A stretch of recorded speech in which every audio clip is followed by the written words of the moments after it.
یہ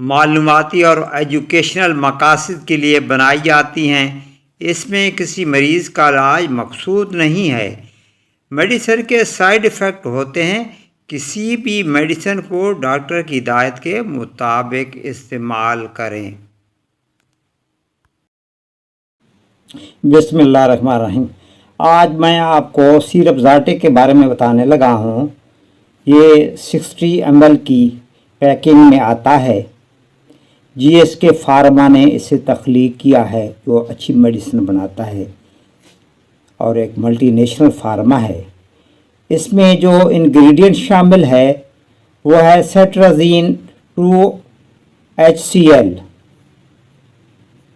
یہ بنانا فلیور ہے، ہر اچھے میڈیکل سینٹر سے بآسانی دستیاب ہے۔ آپ یہ جائزہ لیتے ہیں کہ یہ کن کن بیماریوں میں استعمال ہوتا ہے، یعنی اس کے فوائد کیا ہیں۔ یہ ہر قسم کی الرجی کے لیے مفید ہے۔ آنکھوں سے پانی بہنے لگتا ہے تو اس کے لیے بھی آپ استعمال کر سکتے ہیں۔ آنکھوں میں خارش ہونے لگتی ہے تو اس کے لیے بھی آپ اسے استعمال کر سکتے ہیں۔ چھینک جو کہ ایک الرجی ہی ہے، اس میں بھی آپ اسے استعمال کر سکتے ہیں۔ سکن پر آپ کو خارش شروع ہو جاتی ہے اور ریشز بن جاتے ہیں تو اس کے لیے بھی آپ اس کا استعمال کر سکتے ہیں۔ اگر آپ کو سکیبز ہے اور اس کی وجہ سے خارش ہو رہی ہے تو اس میں بھی آپ اس سے استعمال کر سکتے ہیں۔ نزلہ زکام کی وجہ سے آپ کی ناک بہنے لگتی ہے تو اس کے لیے بھی آپ اسے استعمال میں لا سکتے ہیں۔ آپ اس کی ڈوز کا ذکر کرتے ہیں تو جو بچے 6 سال سے کم عمر کے ہیں ان میں آدھا چمچ صبح شام آپ دے سکتے ہیں۔ 6 سے 12 سال کے بچوں کو 1 چمچ صبح 1 شام دے سکتے ہیں، اور 12 سال سے بڑے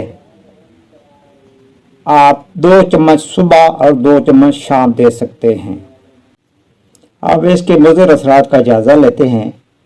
اس کے لینے سے آپ کو نیند آ سکتی ہے، غنودی طاری ہو سکتی ہے، دل کی دھڑکن تیز ہو سکتی ہے، الٹی آ سکتی ہے، متلی ہو سکتی ہے، اور اگر آپ اوور ڈوز لے لیں تو پیچس بھی لگ سکتے ہیں۔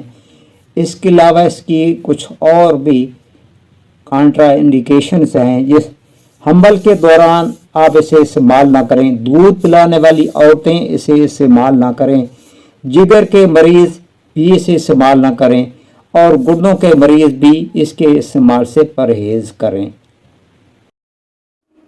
ویڈیو اچھی لگے ویڈیو کو لائک کر دیں اور دوستوں کو شیئر کر دیں تاکہ ایسی ویڈیو آپ کو دیکھنے کو ملتی رہے۔